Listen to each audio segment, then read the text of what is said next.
विद्यार्थी मित्रांनो, मी श्रीयुत पाबळे एस.एम. राष्ट्रीय ग्रामीण विकास केंद्र संचलित काळभैरवनाथ विद्यालय खडकी या शाळेमध्ये गणित या विषयाचं अध्यापन करतो। आज आपण व्हर्च्युअल क्लासेसमध्ये इयत्ता 10वीचं दुसरं जे प्रकरण आहे गणित भाग 1 मध्ये वर्ग समीकरणे याची सुरुवात करणार आहोत। तर या प्रकरणाची सुरुवात करताना इयत्ता 9वी मध्ये आपण जे काही बहुपदी शिकलेलं आहे त्या बहुपदीबद्दल आपण थोडीशी माहिती घेऊया। बहुपदीमध्ये आपण बहुपदीची कोटी, त्याच्यानंतर वर्ग बहुपदी, बहुपदीचे अवयव आणि बहुपदीवरील बेरीज, वजाबाकी, गुणाकार, भागाकार या क्रिया अभ्यासलेल्या आहेत। तर याच्यामध्ये बहुपदीची कोटी जर 1 असेल तर त्या बहुपदीला आपण रेषीय बहुपदी असं म्हणतो। 2 असेल तर तिला वर्ग बहुपदी आणि कोटी 3 असेल तर घन बहुपदी, हे आपण इयत्ता 9वी मध्ये अभ्यासलेलं आहे। तर आपण फक्त आज एका चलातील बहुपदी जे आहेत त्यांचा थोडक्यात आढावा घेऊ इयत्ता 9वी मध्ये। उदाहरणार्थ समजा 2x अधिक 5 ही बहुपदी आहे किंवा किती पद आहे याच्यामध्ये 2 पद आहे किंवा द्विपदी म्हणूया आपण हिला, बरोबर। या बहुपदीमध्ये कोणतं चल आहे तर ते आहे x आणि या बहुपदीची कोटी जी आहे, म्हणजे कोटी कशाला म्हणतो आपण तर त्या बहुपदीमध्ये असणारं जे काही चल आहे त्या चलाच्या सर्वोच्च घातांकाला आपण त्या बहुपदीची कोटी असं म्हणतो। या ठिकाणी या बहुपदीमध्ये x हे चल आहे आणि त्याची कोटी म्हणजे त्याचा घात जो आहे तो किती आहे 1 आहे, म्हणून या बहुपदीची कोटी किती येईल तर कोटी येईल 1। या बहुपदीची कोटी येईल 1। त्याच्यानंतर 2x वर्ग अधिक 6x अधिक 9 ही दुसरी बहुपदी मी घेतोय। याच्यामध्ये सुद्धा एकच चल घेतलेलं आहे आपण, ते आहे x आणि त्याचा सर्वोच्च घातांक जो आहे तो आहे 2, म्हणून या बहुपदीची कोटी आहे 2। कोटी 2 असलेल्या बहुपदीला आपण वर्ग बहुपदी असं म्हणतो। आपण या प्रकरणामध्ये वर्ग बहुपदी ती पण एका चलातील, दुसरं एक समजा मी लिहितो असं बा 2x अधिक 5xy अधिक 7 ही पण बहुपदी आहे, परंतु याच्यामध्ये चल जे आहे ते x आहे, इथे xy ही 2 चल आहेत, म्हणजे ही एका चलातील बहुपदी नाही। कोणती चल आले ते याच्यामध्ये x आणि y। तर आपण वर्ग समीकरण पाहताना आणि त्याच्या अनुषंगाने बहुपदी पाहताना फक्त एका चलातील बहुपदी जे आहेत त्यांचाच फक्त आपण विचार करणार आहोत, ही एका चलातील बहुपदी नाही। या ठिकाणी x या चलाचा घात किती आहे 1 आणि हे जे पद आहे 5xy याच्यामध्ये 2 चल आलेले आहेत x आणि y, पण या पदाची कोटी जी आहे ती आहे 2, म्हणजे x चा 1 घात आणि y चा 1 घात, या पदाची कोटी किती झाली 2, म्हणून या बहुपदीमध्ये सर्वोच्च कोटी किती येईल 2 येईल। किती कोटी येईल 2, पण हिला आपण वर्गीय बहुपदी असं म्हणणार नाही, कारण ती कशामध्ये नाही आहे एका चलातील बहुपदी नाही। हे समजलं तुम्हाला। तर वर्ग बहुपदी कोणत्या बहुपदीला म्हणायचं एका चलातील, तर ज्या बहुपदीमध्ये चलाचा सर्वोच्च घातांक 2 आहे अशा बहुपदीला आपण वर्ग बहुपदी असं म्हणतो। आणि या ठिकाणी पहिली जी बहुपदी लिहिली मी 2x अधिक 5 ही जी बहुपदी आहे तिची कोटी 1 आहे, म्हणून त्याला काय म्हणायचं अशा बहुपदींना आपण रेषीय बहुपदी असं म्हणतो, म्हणजे ज्या बहुपदीमध्ये चलाचा सर्वोच्च घातांक 1 असतो त्या बहुपदीला रेषीय बहुपदी असं म्हणतात। आता या ठिकाणी आपल्याला वर्ग समीकरणामध्ये जायचे। आता समीकरण म्हणजे काय हे तुम्हाला माहिती आहे, इयत्ता 6वी पासून आपण समीकरण सोडवत आलेलो आहोत। ज्या समानतेमध्ये अक्षराचा वापर केला जातो त्या समानतेला आपण समीकरण असं म्हणतो। तर या ठिकाणी काय असणार आहे मग त्या समीकरणामध्ये अक्षर असणारे आणि समानता सुद्धा असणार आहे, म्हणजे आणि समीकरण कोणतंही समीकरण सोडवायचं म्हणजे काय करावं लागतं आपल्याला तर त्या समीकरणामध्ये असणाऱ्या चलाची किंमत जी आहे ती शोधायची की ज्या किमतीने त्या समीकरणाचं समाधान होतं। समाधान होतं म्हणजेच काय होतं की चलाची किंमत त्या समीकरणाच्या समीकरणामध्ये ठेवली किंवा टाकली तर त्या समीकरणाची डावी बाजू बरोबर उजवी बाजू होते आणि असं होत असेल तरच काय होतं, त्या समीकरणाचं समाधान होतं. मग काय म्हणतो आपण, चलाच्या त्या किमतीला आपण त्या समीकरणाची उकल असं म्हणतो. अगदी साधी समीकरणं जी आहेत आपण 6वी 7वी 8वी या वर्गामध्ये सोडवलेली आहे आणि आपण उकली शोधलेल्या आहे. तर या ठिकाणी फक्त याच्यामध्ये महत्त्वाचा घटक काय आहे की तुम्हाला वर्ग बहुपदी माहीत असली पाहिजे. एका चलातील वर्ग बहुपदी या 3 मधली कोणती आहे, पहिली, दुसरी की तिसरी, तर ती आहे दुसरी. त्याच्यामध्ये फक्त x हे एक चल आहे आणि त्या बहुपदीची कोटी किती आहे, 2 आहे, म्हणून तिला काय म्हणायचं, एका चलातील वर्ग बहुपदी.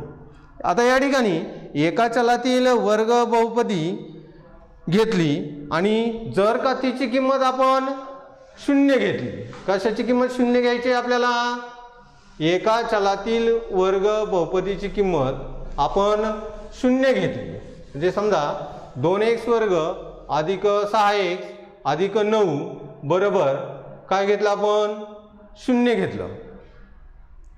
आता या ठिकाणी काय आली मित्रांनो, समानता आली, चल आलं. त्याच्यानंतर जे काही डाव्या बाजूला आहे वर्गीय बहुपदी तिची कोटी किती आली, 2 आली. म्हणजे वर्गीय बहुपदीची किंमत जेव्हा आपण 0 घेतो तेव्हा त्याला वर्ग समीकरण असं म्हणतात. कशाला वर्ग समीकरण म्हणायचं, जेव्हा एका चलातील वर्ग बहुपदीची किंमत आपण 0 घेतो तेव्हा त्याला आपण वर्ग समीकरण असं म्हणतो. वर्ग समीकरणामध्ये किती चल आहे, या ठिकाणी फक्त 1 आहे. आता या वर्ग समीकरणाचं सामान्य रूप जे आहे ते ax वर्ग अधिक bx अधिक c बरोबर 0 अशा पद्धतीनं लिहिलं जातं. एका चलातील वर्ग समीकरणाचं सामान्य रूप जे आहे ते ax वर्ग अधिक bx अधिक c बरोबर 0 असं लिहिलं जातं की ज्याच्यामध्ये a, b आणि c या ज्या संख्या आहेत त्या वास्तव संख्या आहेत. a, b आणि c या कोणत्या संख्या आहेत, वास्तव संख्या आहेत. या ठिकाणी a जो आहे तो वर्ग पदाचा सहगुणक आहे, b जो आहे तो एक घात असणाऱ्या चलाचा सहगुणक आहे आणि c जो आहे तो आहे स्थिर संख्या. परंतु याच्यामध्ये अजून एक अट आहे की a बरोबर 0 नाही, a कधीही 0 या ठिकाणी नाही. तर मित्रांनो a बरोबर 0 का नसेल तर समजा a बरोबर आपण 0 घेतला तर याचं स्वरूप जे आहे ते कसं होईल, 0x वर्ग, म्हणजे 0ने कशाला गुणलं आहे, x वर्गला. आणि आपल्याला माहित आहे की 0ने कोणत्याही संख्येला गुणलं तर त्याचा गुणाकार किती येतो, 0 येतो. म्हणजे हे जे पद आहे x वर्ग याची किंमत काय येईल, 0 येईल. राहील काय फक्त bx अधिक c. मग bx अधिक c याच्यामध्ये कोटी जास्तीत जास्त किती येणार आहे, याचा घात येईल 1 आणि मग ही एका चलातील एक घात असणारं समीकरण आपल्याला मिळेल ज्याला आपण वर्ग समीकरण म्हणू शकत नाही. म्हणून या ठिकाणी याचा सहगुणक b 0 असेल तरी चालेल, परंतु x वर्ग हे जे पद आहे त्याच्यामध्ये याची किंमत कधी 0 असणार नाही. उदाहरणार्थ समजा असं समीकरण घेतलं मी, 5x वर्ग अधिक 9 बरोबर 0 हे समीकरण घेतलं. आता याच्यामध्ये ax वर्ग अधिक bx अधिक c या ठिकाणी 3 पद आहे. इथं किती पद आहे, डाव्या बाजूला फक्त 2च पद आहे. परंतु याच्यामध्ये सर्वात जास्त घातांक किती आहे, 2 आहे. म्हणून हे वर्ग समीकरण आहे, कारण त्याचा सहगुणक काय नाही, 0 नाही. मग अशा पद्धतीनं आपल्याला वर्ग समीकरण ओळखता आलं पाहिजे. आणि वर्ग समीकरणाचं सामान्य रूप काय आहे, ax वर्ग अधिक bx अधिक c बरोबर 0. तर मित्रांनो तुम्हाला परीक्षेमध्ये या सामान्य दिलेलं वर्ग समीकरण सामान्य रूपामध्ये लिहायचं आहे. त्याच्यानंतर त्याचे सहगुणक जे आहे त्या abc च्या किमती ओळखा असा प्रश्न येतो, किंवा दिलेलं समीकरण हे वर्ग समीकरण आहे की नाही ते ओळखायचं आहे. वर्ग समीकरण ओळखताना काय काय करायचे पहा, ज्याच्यामध्ये कोणत्या गोष्टींची पूर्तता झाली पाहिजे असं असेल तरच आपण म्हणू शकतो की ते वर्ग समीकरण आहे किंवा नाही, आहे की नाही. तर या ठिकाणी मी एक समीकरण लिहितो, 3x वर्ग अधिक 6x अधिक 5 बरोबर 0. तर वर्ग समीकरण आहे किंवा नाही ते ओळखताना सुरुवातीला पाहिजे की सर्वोच्च घात जो आहे तो काय आहे, 2 आहे किंवा नाही. बाकीचे जे घात आहेत, बाकीच्या चलांचे घात जे आहेत ते पूर्ण संख्या पाहिजे.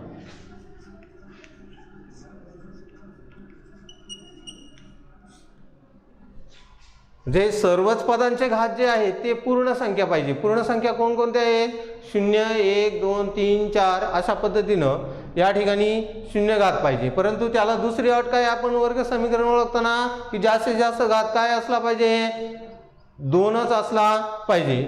दुसरं एक समीकरण लिहिलं मी समजा असं, 3x घन अधिक 4x वर्ग अधिक 7x वजा 9 बरोबर 0 असं समीकरण. या ठिकाणी x हे एकच चल आहे, त्याच्यानंतर सर्वात जास्त घात जो आहे तो किती आहे, 3 आहे, तो 2 नाही, म्हणून हे वर्ग समीकरण नाही. हे मात्र वर्ग समीकरण आहे, याच्यामध्ये सर्वात जास्त घात 2 आहे. त्याच्यानंतर सहगुणक जे आहेत वर्गपदाचे, एक घात असणाऱ्या पदाचं, हे स्थिर संख्या, यांचे सहगुणक जे आहे ते काय आहे, सर्व वास्तव संख्या आहे, म्हणून हे वर्ग समीकरण आहे. वर्ग समीकरण ओळखताना एकच चल हवं त्याच्यामध्ये, त्याच्यानंतर चलाचे घातांक हे पूर्ण संख्या हवेत आणि सर्वात जास्त घात जो आहे तो किती असावा, 2 असावा. म्हणजे त्या वर्ग समीकरणाची कोटी जी आहे ती किती असावी, 2 असावी. या 3 अटी पूर्ण करत असेल तर ते वर्ग समीकरण आहे असं आपण म्हणू शकतो. या ठिकाणी हे वर्ग समीकरण नाही. दुसरं वर्ग समीकरण या ठिकाणी मी लिहिते बा, 5x वर्ग अधिक 7x वजा 11 बरोबर 0 असं समीकरण तुम्हाला दिलेले आहे. प्रश्न विचारलेला आहे हे वर्ग समीकरण आहे किंवा नाही. तर यामध्ये सर्वात जास्त घात जो आहे तो 2 आहे.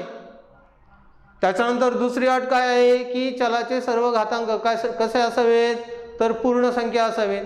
आता या ठिकाणी या दुसऱ्या पदाचा विचार करा, 7/x कोणताही चल या ठिकाणी समीकरणामध्ये छेदस्थानी असायला नको. आता हा छेदस्थानचा x जर आपण वरती नेला तर याचा इथे छेदस्थानी असताना त्याचा घात किती आहे, 1 आहे.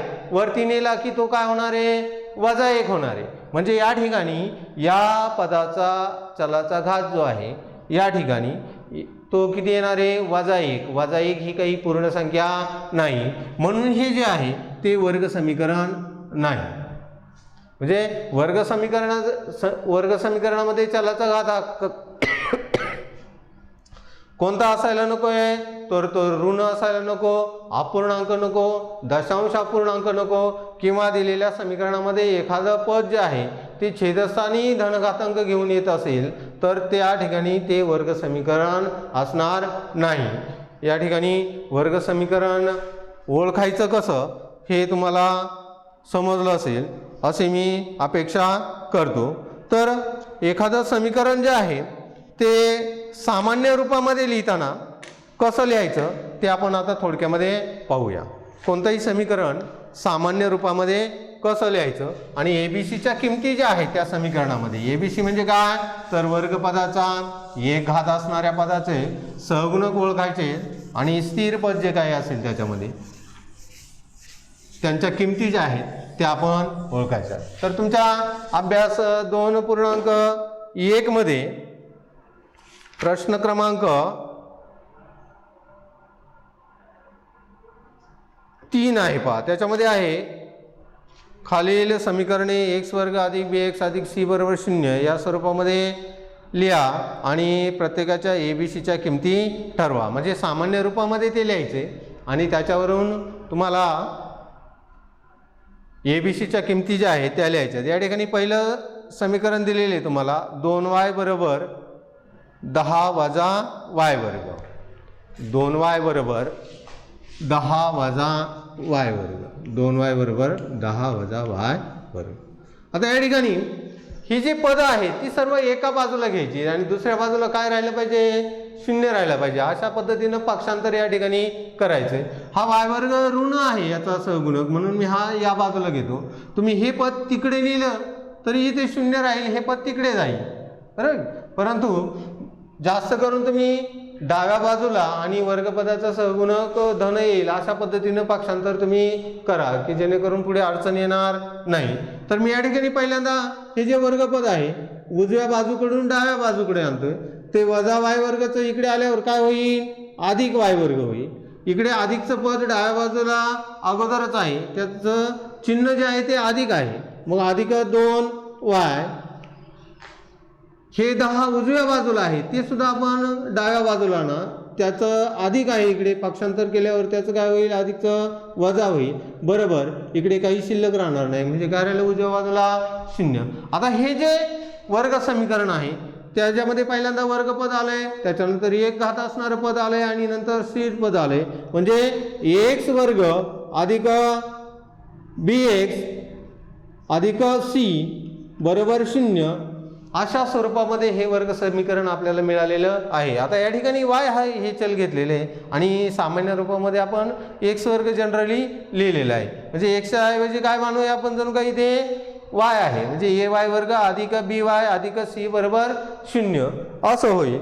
तर या ठिकाणी वर्गपदाचा सहगुणक a जो आहे तो याचा सहगुणक घ्यायचा. इथे y वर्ग आहे फक्त, म्हणजे वाय वर्गाला इथे कोणताही सहगुणक आपल्याला दिसत नाही. म्हणजे याची किंमत या ठिकाणी 0 आहे असं होत नाही. तर जेव्हा कोणताही सहगुणक त्याला नसेल चलाला, तेव्हा त्याचा सहगुणक किती घ्यायचा आहे, 1 घ्यायचा आहे. म्हणजे वाय वर्ग म्हणजेच किती वाय वर्ग, 1 वाय वर्ग. म्हणजे याची आणि याची तुलना करून आपल्याला या ठिकाणी a बरोबर काय किंमत मिळेल, a बरोबर 1 ही किंमत मिळेल. त्याच्यानंतर by ची तुलना कशाशी होईल, अधिक 2y शी होईल. म्हणजे b ची किंमत अधिक 2 येईल. मग b बरोबर काय मिळेल तुम्हाला, अधिक 2. आणि हे अधिक c आहे आणि इथं स्थिर संख्या किती आहे, वजा 10 आहे. म्हणजे c ची किंमत 10 नाही तर काय आहे ती, वजा 10 आहे. c ची किंमत काय आहे, वजा 10. c बरोबर वजा 10. अशा पद्धतीनं दिलेलं समीकरण सुरुवातीला x वर्ग अधिक bx अधिक c बरोबर 0 या स्वरूपात लिहून घ्यायचंय.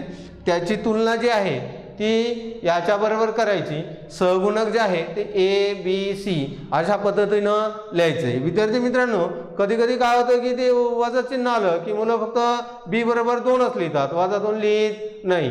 तर चिन्ह जे आहे ते काटेकोरपणे त्याच्याकडे लक्ष देऊन या ठिकाणी व्यवस्थितपणे लिहायचंय. कधी कधी फक्त असंच समीकरण तुम्हाला दिलं जातं पहा.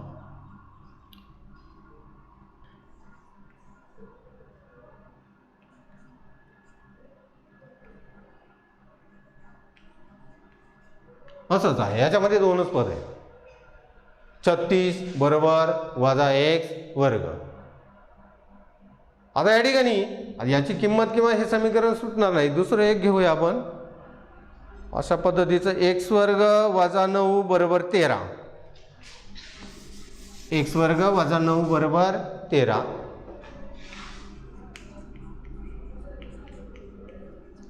तर या ठिकाणी या वर्ग समीकरणामध्ये चल असणारं एकच पद आहे. म्हणजे x वर्ग मध्ये हे पद मी जागेवरती ठेवलं, x वर्ग. आता या ठिकाणी दोन्ही पद जे आहेत ती दिसत तुम्हाला स्थिर संख्या आहे. बरोबर. मग इथे वजा 9 आहे ऑलरेडी, त्या 13चं पक्षांतर केलं, अधिक 13 आहे, तिकडे आल्यावर काय होतील, वजा 13 होतील. बरोबर उजव्या बाजूला काय राहील, 0 राहील. x वर्ग. आता या 2 संख्या आहेत, मग दोन्ही संख्यांचे आपण बेरीज वजाबाकी करू शकतो स्वरूपपदासारखं. x वर्ग. आता दोन्हींना समान चिन्ह आहे म्हणजे त्यांची बेरीज करायची. 9 आणि 13 22 आणि इथं समान चिन्ह द्यायचं आहे. म्हणजे याचं सोपं रूप काय आलं मिळालं तुम्हाला, x वर्ग वजा 22 बरोबर 0. आता याची तुलना जी आहे ती आपण कशा बरोबर करणार आहे, x वर्ग अधिक bx अधिक c बरोबर 0. आता या ठिकाणी मित्रांनो इथे 3 पद आहेत, इथं मात्र किती पद आहेत, 2 पद. मग जे पद नाही त्याचा सहगुणक काय करून घ्यायचा 0 आणि त्याला त्या ठिकाणी हजर करून घ्यायचं. त्याचा सहगुणक 0 घेतल्यानं या समीकरणामध्ये काही फरक पडणार नाही. तुम्हाला माहिती आहे की कोणत्याही संख्येमध्ये 0 मिळवला किंवा 0 वजा केला तर त्याची किंमत बदलत नाही. म्हणून मी या ठिकाणी डाव्या बाजूला ते जे पद नाही आहे, कोणतं पद नाही या ठिकाणी आहे गैरहजर दिसतंय तर ते अधिक bx आहे. ते पद त्या ठिकाणी नाही, मग त्याचा सहगुणक म्हणजे b ची किंमत 0 घेऊन मी त्याला हजर करून घेतो. काय होईल मग x वर्ग. दुसरं पद नाही आहे, अधिक काय केलं मी 0x केलं आणि स्थिर पद आहे या ठिकाणी वजा 22 बरोबर 0. अशा पद्धतीने हे वर्ग समीकरण आपल्याला मिळेल. व या ठिकाणी याची तुलना याच्याबरोबर केल्यावर x वर्गाचा सहगुणक a आहे. या ठिकाणी x वर्गाला काही सहगुणक नाही. तुम्हाला मागच्या उदाहरणामध्ये सांगितलं होतं जेव्हा काही सहगुणक नसेल त्याला तेव्हा तो किती घ्यायचा आहे 1 घ्यायचा आहे. आणि जर पद नसेल तर मात्र सहगुणक किती घ्यायचा आहे 0 घेऊन त्याला त्या ठिकाणी हजर करून घ्यायचं. म्हणजे तो दिसला पाहिजे परंतु त्याला तिथे दिसून काही किंमत नाही, त्याची किंमत 0 आहे ती 0च आहे. अशा पद्धतीने आपण हे सामान्य रूपामध्ये आणलंय दिलेलं समीकरण. आता आपल्याला त्याच्या किमती शोधायच्यात. मग या दोन्हींची तुलना करून a ची किंमत या ठिकाणी मिळेल 1, b ची किंमत मिळेल 0 आणि c ची किंमत मिळेल आता इथे वजा 22 आहे म्हणजे c बरोबर किती मिळेल तुम्हाला वजा 22.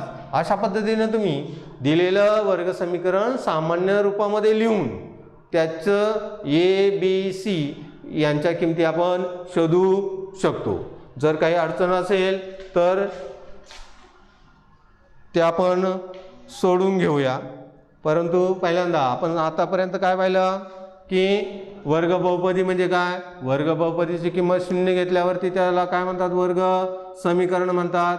एका चलातील जर सर्व चलांचा घातांक हा पूर्ण संख्या असेल आणि जास्तीत जास्त घात जर 2 असेल तर त्या समीकरणाला वर्ग समीकरण असं म्हणतात. दिलेलं समीकरण वर्ग समीकरण आहे की नाही ते आपण ओळखायचं शिकलोय. त्याच्यानंतर दिलेलं वर्ग समीकरण आपण x वर्ग अधिक bx अधिक c बरोबर 0 या सामान्य स्वरूपामध्ये लिहून त्या ठिकाणी a b आणि c च्या किमती शोधायच्या कशा हे आपण पाहिलेलं आहे. आता पुढे पाहूया वर्ग समीकरणामध्ये दिलेल्या चलाच्या किमती त्या समीकरणाची मूळं म्हणजे उकल आहे की नाही ते कसं ठरवायचं. आता या ठिकाणी समीकरणाची उकल म्हणजे काय तर त्या समीकरणामध्ये चलाची ती किंमत आपण ठेवली आणि समीकरणाचं समाधान झालं तर आपण चलाच्या त्या किमतीला त्या समीकरणाची उकल असं म्हणतो. समाधान होतं म्हणजेच काय होतं त्या ठिकाणी ती किंमत ठेवली. समजा हे समीकरण आहे पहा, या ठिकाणी x ची काही किंमत दिली तुम्हाला तर या डाव्या बाजूची किंमत किती यायला हवी 13. मग काय होईल त्या चलाच्या त्या किमतीने त्या समीकरणाचं समाधान झालं असं आपण म्हणतो. आणि मग म्हणू शकतो आपण की x बरोबर जी काही किंमत आपल्याला दिली होती ती या समीकरणाची उकल आहे. जर असं येत नसेल समजा याची किंमत इकडे 15 आली, इकडे उजव्या बाजूला किती आहे 13 आहे तर मात्र 15 बरोबर 13 हे काही समजण्यास योग्य नाही किंवा ते असं होऊ शकत नाही. म्हणून ती चलाची ती किंमत जी आहे ती त्या समीकरणाची उकल नाही असं आपण म्हणूया. या ठिकाणी मुळे आहेत की नाही, मुळे आहेत की नाही म्हणजेच काय तर दिलेली चलाची किंमत जी आहे ती त्या समीकरणाची उकल आहे की नाही ते आपल्याला ठरवायचे. असेल तर का, नसेल तर का, या गोष्टीचं कारण सुद्धा आपल्याला सांगता आलं पाहिजे. तसंच आपण अगोदर पाहिलं की हे वर्ग समीकरण आहे किंवा नाही, असेल तर का, नसेल तर का, हे सुद्धा आपल्याला स्पष्टपणे लिहिता आलं पाहिजे वर्ग समीकरण ओळखतामध्ये. म्हणजे त्याचं उत्तर तुम्ही कसं लिहिणार आहे की या समीकरणामध्ये चलाचा जास्तीत जास्त घात 2 आहे, बाकीच्या चलांचा घातांक काय आहे पूर्ण संख्या आहे म्हणून ते वर्ग समीकरण आहे. नसेल तर त्याचं सुद्धा कारण तुम्ही त्या ठिकाणी नमूद केलं पाहिजे. या ठिकाणी आपण एक उदाहरण घेऊया की मुळे आहे की नाही. उदाहरण असं दिलेलं आहे मित्रांनो तुम्हाला x वर्ग अधिक 4x वजा 5 बरोबर 0. x वर्ग अधिक 4x वजा 5 बरोबर 0 आणि x च्या ज्या किमती दिलेल्या आहेत x बरोबर 1 आणि x बरोबर वजा 1 अशा दोन किमती दिलेल्या आहेत. आणि प्रश्न काय केले तुम्हाला की या किमती ज्या दिलेल्या त्या या समीकरणाच्या उकली किंवा मुळे आहेत की नाही असं दिलेलं आहे. मग या ठिकाणी एक्सची सुरुवातीला 1 ही किंमत या समीकरणामध्ये टाकून ठेवायची. जसं आपण इयत्ता 9वीला त्या बहुपदीची किंमत चलाच्या किमतीसाठी काढत होतो तसंच फक्त शोधायचं आहे. म्हणजे ही जणू काय इथून इथपर्यंत ही जणू काय आहे पी ऑफ एक्स आहे आणि जेव्हा आपल्याला एक्सची किंमत 1 ठेवायची म्हणजे पी ऑफ 1 ही किंमत आपल्याला या ठिकाणी काढायची. ती किंमत समजा इथं 0 आली तर एक्स बरोबर 1 ही या समीकरणाची उकल आहे असं म्हणू शकू. जर आली नाही 0 किंमत त्याची तर एक्स बरोबर 1 ही या समीकरणाची उकल नाही असं आपण म्हणूया. सुरुवातीला पाहूया आपण एक्सच्या जागेवरती किती ठेवायचे 1 ठेवायचे. डावी बाजू बरोबर लिहून घेतो मी. या ठिकाणी डावी बाजू काय आहे एक्स वर्ग अधिक 4x वजा 5 एक्स वर्ग अधिक 4x वजा 5. आता याच्या जागेवरती एक्सच्या जागेवरती किती किंमत ठेवायची आपल्याला 1 ठेवायची. म्हणजे एक्सची किंमत 1 ठेवून 1 चा वर्ग अधिक 4 आणि एक्स यांच्यामध्ये गुणिलेचं चिन्ह आहे. तर गुणिले तिथे लिहित नाही. 4x म्हणजेच काय 4 गुणिले एक्स म्हणजे 4 गुणिले एक्सच्या जागेवर किंमत किती आली त्याची 1 वजा 5 ही स्थिर संख्या आहे ती तशीच राहील. तर मित्रांनो 1 चा वर्ग काय येईल 1 येईल. इथं अधिकचं चिन्ह आहे अधिक 4 आणि 1 यांचा गुणाकार 4 1 4 वजा 5. या ठिकाणी 1 अधिक 4 5 5 वजा 5 0 म्हणजे एक्स बरोबर 1 ठेवून याची किंमत जी आहे ती किती आली डाव्या बाजूची 0 आली. उजव्या बाजूची किंमत सुद्धा काय आहे 0 आहे. म्हणून काय तर एक्स बरोबर 1 ही या समीकरणाची उकल आहे. या समीकरणाची उकल आहे.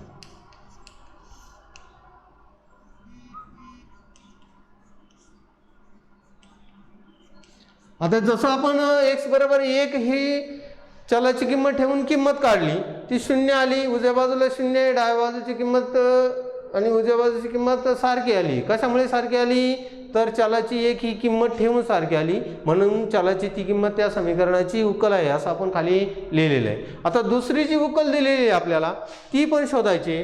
ती आहे की नाही ती आपण पाहूया. आता या ठिकाणी दुसरी किंमत किती आहे चलाची एक्स बरोबर वजा 1 आहे. मग वजा 1 ही किंमत आपण या ठिकाणी ठेवूया. एक्स बरोबर वजा 1. त्या ठिकाणी डावी बाजू जी आहे आपल्याला काय दिलेली समीकरणाची डावी बाजू एक्स वर्ग अधिक 4x अधिक वजा 5 ही दिलेली. याची किंमत ही ठेवून जर 0 आलं या ठिकाणी तर आपण म्हणू ही समीकरणाची उकल आहे. मग वजा 1 एक्सच्या जागेवर आता किती ठेवायचे वजा 1 चा वर्ग अधिक 4 गुणिले एक्स म्हणजे 4 गुणिले वजा 1 वजा 5.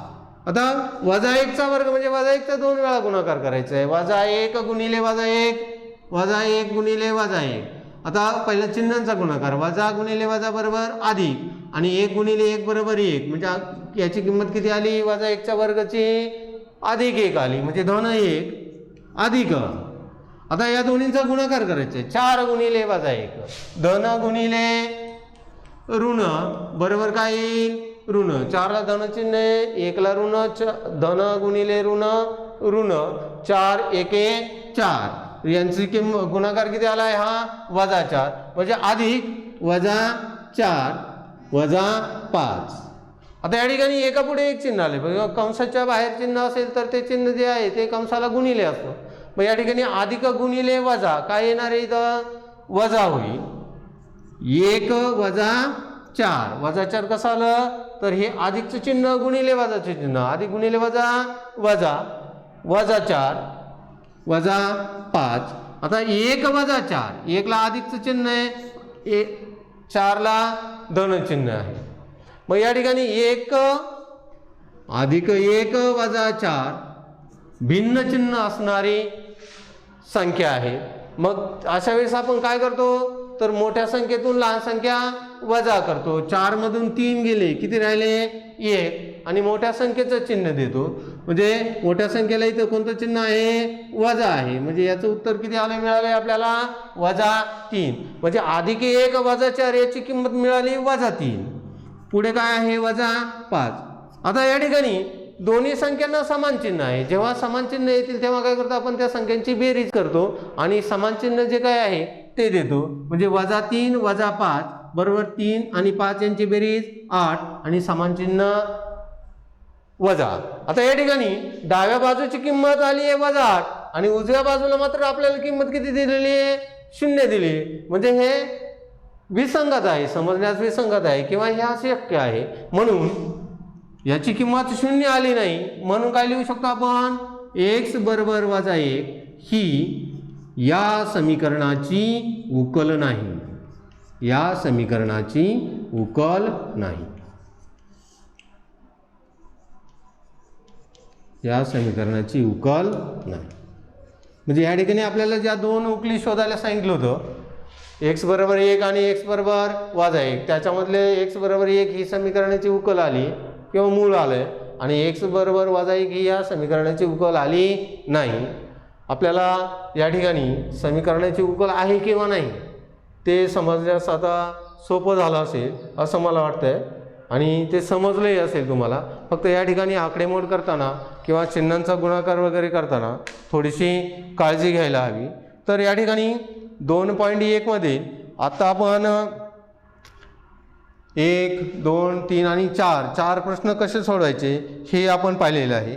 हे सर्व पायाभूत माहितीवरती ही सर्व उदाहरणं आहेत आणि इयत्ता 9वी मध्ये याच्यातला बराचसा भाग जो आहे तो तुमचा झालेला आहे. तर या ठिकाणी एखाद्या समीकरणाची आपल्याला उकल दिली आहे आणि त्याच्यामध्ये एखादं अक्षर दिलं आणि त्याची किंमत जर तुम्हाला शोधायला सांगितली तर ती शोधायची कशी, अशी दोन उदाहरणं या प्रश्न क्रमांक 5 आणि 6 मध्ये आलेले आहे. आपण त्या ठिकाणी एक उदाहरण पाहूया म्हणजे तुमच्या लक्षात येईल की नेमकं ते उदाहरण सोडवायचं कसं. उकल आहे आणि त्या अक्षराची किंमत आपल्याला शोधायची आहे. हे सर्व उदाहरणं जे आहेत जसं मी फळ्यावरती लिहून दिले तसं तुम्ही वहीमध्ये तुमच्या दिसलं पाहिजे आणि समजलं नाही तर त्या ठिकाणी तुम्ही संबंधित ग्रुपवरती कॉन्टॅक्ट करून ते विचारा. या ठिकाणी प्रश्न क्रमांक 5 असा आहे पहा, जर x बरोबर 3 हे kx वर्ग वजा 10x अधिक 3 या समीकरणाचे एक मूळ आहे. म्हणजे मूळ तुम्हाला दिलेलं आहे आणि कशाची किंमत शोधायची तुम्हाला तर k ची किंमत शोधायची. मी उदाहरण लिहिते फळ्यावरती. x बरोबर 3 ही जी आहे ती कशाची उकल आहे तर kx वर्ग वजा 10x अधिक 3 बरोबर 0 या समीकरणाची उकल आहे.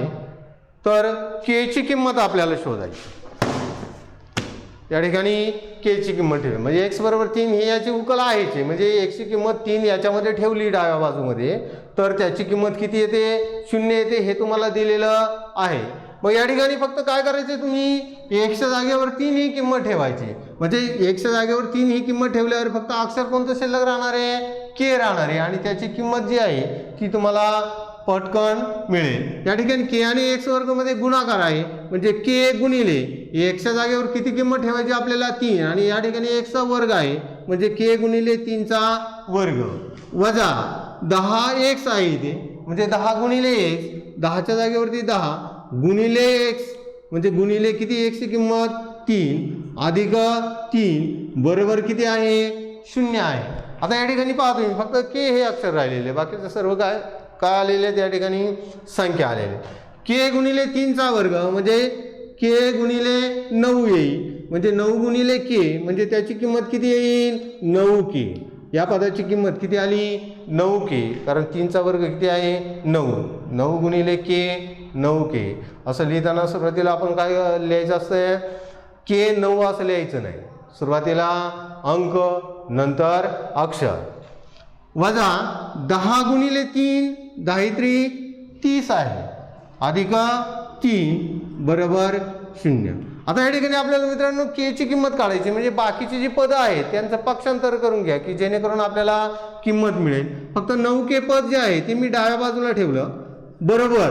आता इकडची राहिलेली पदं तिकडे नेणार आहे मी वजा 30 तिकडे नेल्यावर काय होईल अधिक 30 हा अधिक 3 तिकडे नेल्यावरती काय होईल, -3 होईल. म्हणजे 9K बरोबर किती मिळाली किंमत आपल्याला, 27 मिळाली.